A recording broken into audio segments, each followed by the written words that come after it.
नमस्कार। मैं रविशंकर सिद्धि लोग 93 एस्ट्रोलॉजी चैनल में आप सबका हार्दिक अभिनंदन करता हूँ। आज मैं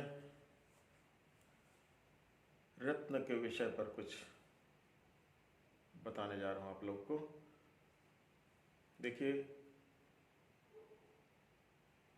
राशि का रत्न आंख मूंद कर नहीं पहन लेना चाहिए। लोगों में ये भ्रांति, ये धारणा फैली हुई है, बनी हुई है। उनका कोई दोष भी नहीं है कि पत्र पत्रिकाओं में तो ये आते रहता है। यदि आप कुंभ राशि के व्यक्ति हैं तो नीलम पहन लीजिए, कर्क राशि के व्यक्ति हैं तो चंद्र का रत्न मोती पहन लीजिए, मेष लग्न के व्यक्ति हैं मेष राशि के व्यक्ति हैं तो आप मूंगा पहन लीजिए। देखिए, लग्न का रत्न धारण करना श्रेयस्कर तभी है जबकि वह कुंडली के 6वें, 8वें, 12वें घर में ना हो। यह एक बेसिक रूल है और कुछ परिस्थितियों में 7वें घर को भी अवॉइड करते हैं।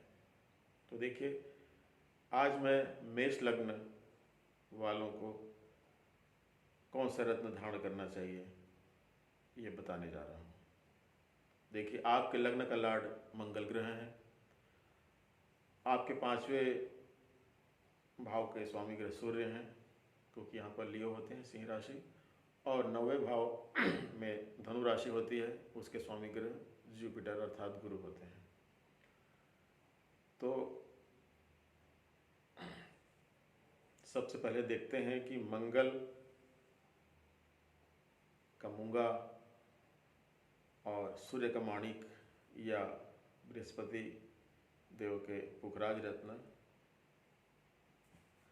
कैसे पहने हम और कब पहने, कब अर्थात किन परिस्थितियों में, कुंडली में क्या योग हो कि हम ये रत्न धारण कर सकते हैं निरापद रूप से। देखिए, जहाँ तक मूंगे का सवाल है तो ये मंगल ग्रह का रत्न होता है और मंगल ग्रह की 2 राशियाँ हैं, एक मेष और एक वृश्चिक। तो मेष पहले भाव में आ गया और वृश्चिक राशि 8वें भाव में आ गई। तो यदि आप मूंगा पहनेंगे यहाँ पर तो क्या होगा कि दोनों भाव बलवान होंगे, 8वां और पहला दोनों।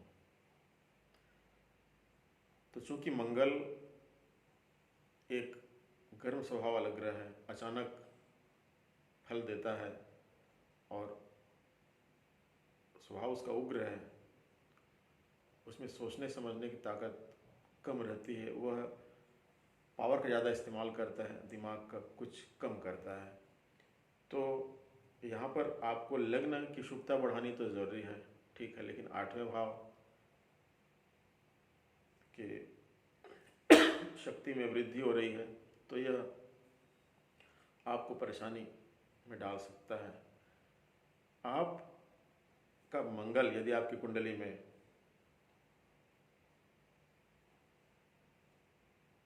6वें भाव में हो, 8वें भाव में हो, 12वें भाव में हो तो आप मूंगा बिल्कुल मत पहनिए। बाकी आप यदि मंगल 7वें भाव में है तो आप मंगली हो गए। और यहाँ पर का मंगल दाम्पत्य जीवन में कई बार कलह या परेशानियाँ देता है। तो आप यदि आप शादीशुदा नहीं हैं तो आप तो मूंगा रत्न धारण कर सकते हैं किसी ज्योतिष से सलाह लेकर, कुछ दिनों के लिए, हमेशा के लिए नहीं। और यदि आपका मंगल 4th हाउस में है तो आप बिल्कुल भी मूंगा रत्न धारण न करिए, क्योंकि यहाँ पर आप उसको जितना भी पावरफुल बनाएंगे मूंगा पहन करके वो उल्टा ही काम करेगा। क्योंकि भचक्र में कर्क राशि आती है और यहाँ पर आपकी कुंडली में कर्क है और मंगल ग्रह कर्क में जाकर नीच हो जाते हैं। तो आप मूंगा पहनकर मंगल को जितना भी मजबूत बनाएंगे वो आपके लिए प्रतिकूल ही साबित होंगे। कमज़ोर नहीं बोल रहा हूँ। देखिए, प्रतिकूल और कमज़ोर में फ़र्क है। प्रतिकूल में मतलब आपके लिए शुभ फलदायी नहीं है ना। तो आप मूंगा उस परिस्थिति में पहनिए यदि आपके वो लग्न में है, तीसरे घर में भी पहना जा सकता है, 5वें में है तो, 9वें में है तो, 10वें में भी आप पहन सकते हैं। यदि आप इन परिस्थितियों वाले कुंडली के जातक हैं, ऐसी कुंडली के आप जातक हैं, तो आप ग्रह दशाओं को देखते हुए किसी सलाह लेकर के आप मूंगा धारण कर लीजिए। देखिए दशाओं पर क्यों जाऊंगा, ये भी देखिए आपकी जो दशाएं हैं, ग्रह दशा, वो यदि मंगल ग्रह के शत्रु ग्रह उनकी दशाएं चल रही हों तो मूंगा बिल्कुल धारण न करें, भले ही आपके लग्न का रत्न क्यों ना हो। और मंगल के शत्रु ग्रह कौन कौन से हैं? बुध, शनि, राहु, केतु, ये बिल्कुल मंगल से इनकी दुश्मनी है। और इन चारों ग्रहों की किसी की भी दशा अंतर्दशा चल रही हो तो आप मूंगा रत्न बिल्कुल धारण न करें, नहीं तो आप परेशानी में पड़ जाएंगे, विचित्र विचित्र परेशानी आ जाएंगी, बहुत जल्दी आएंगी। तो ये रहा मूंगा पर मेरे विचार मेष लग्न वालों के लिए। अब मेष लग्न वालों को माणिक पहनना चाहिए कि नहीं, क्योंकि एक बेसिक फार्मूला तो कहता है कि 5वें घर के स्वामी रत्न जरूर धारण करना चाहिए। देखिए आपका 5वें घर में सिंह राशि, सिंह राशि के स्वामी ग्रह सूर्य होते हैं, तो उनका रत्न माणिक है। तो क्या मेष लग्न वालों को माणिक पहनना हमेशा श्रेयस्कर रहेगा? नहीं। मैं बता रहा हूँ कि यदि आपका सूर्य इन भाव में है तब आप माणिक पहन लीजिए, इन भाव में है तो ना पहनिए। तो पहले चर्चा करते हैं किन भाव में हो सूर्य, तब हम माणिक पहन सकते हैं। पहला घर, चौथा घर, 5वां घर, 9वां और आगे मैं बिल्कुल सहमत नहीं हूँ, क्योंकि यदि 10वें सूर्य का हम रत्न पहनेंगे, माणिक रत्न, तो फायदा के साथ साथ कुछ कुछ नुकसान भी होगा उसके द्वारा। मैं यहाँ पर उन भावों की चर्चा करना चाहूँगा जहाँ पर आप उस रत्न धारण करके फायदा और केवल फायदा उठा सकते हैं। अब सूर्य कहाँ पर हो तो मेष लग्न वालों को माणिक नहीं पहनना चाहिए। दूसरे भाव में हो, तीसरे भाव में पहन सकते हैं, लेकिन ये आपके सहोदरों को कष्ट देगा, वो उनको परेशानी बढ़ेगी। तो बहुत ज़रूरी हो, बहुत शुभ स्थिति में सूर्य हो वहाँ पर, तब आप माणिक पहनिएगा। और 6वें भाव में सूर्य हो तो बिल्कुल माणिक ना पहनिए, पिताजी को परेशानी आएगी, संतान को भी परेशानी आएगी यदि आपकी संतान है तो। और 7वें भाव में सूर्य रहने पर चाहे आप कोई भी लग्न के व्यक्ति हों, माणिक तो बिल्कुल नहीं पहनना चाहिए। अगर पहनते हैं तो ग्रह दशाएं अंतर्दशाएं देखकर कुछ समय के लिए आप पहन सकते हैं। 8वें भाव में सूर्य हो, माणिक बिल्कुल न पहनिए। और 11वें 12वें भाव में,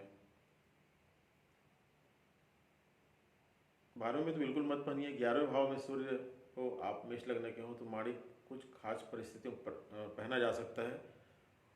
और यदि आपको जानना है कि आप माणिक पहन सकते हैं कि नहीं, तो बहुत ही मामूली राशि पर मैं ये जानकारी आपको दूंगा।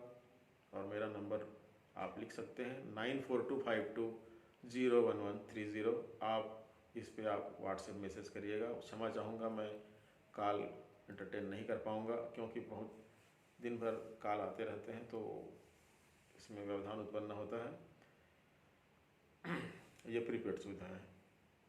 अब तीसरा रत्न बच गया पुखराज, गुरु ग्रह के पीला पुखराज। क्या मेष लग्न वालों को पहनना चाहिए? देखिए, यदि आपका बृहस्पति ग्रह इन भाव में है तो बिल्कुल पहन सकते हैं आप। पहले भाव में हो, दूसरे भाव में हो, तीसरे भाव में हो, चौथे हो, 5वें हो, 8वें हो, 9वें हो और 12वें हो। इतने भाव में यदि बृहस्पति हैं तो आप बेझिझक पीला पुखराज या उनके उप रत्न को धारण करके लाभ उठा सकते हैं। तो साथियों, आज हमने चर्चा किया मेष लग्न के लिए कि क्या माणिक, मूंगा और पुखराज ये पहन सकते हैं और किन परिस्थितियों में पहन सकते हैं और किन्हें नहीं पहनना चाहिए। ये दोनों बातों की मैंने यहाँ पर चर्चा की है। और आप रत्न सुझाव के लिए मुझे मैसेज कर सकते हैं और प्रीपेड सुविधा के तहत बहुत ही अल्प राशि लेकर मैं आपको ये जानकारी दूंगा जो आपके लिए हर दृष्टि से शुभ फलदायी रहेगा। तो आज के लिए इतना ही। अगले अंक में मैं वृषभ लग्न के रत्नों के बारे में चर्चा करूंगा। तो आज के लिए इजाज़त दीजिए। धन्यवाद। नमस्कार।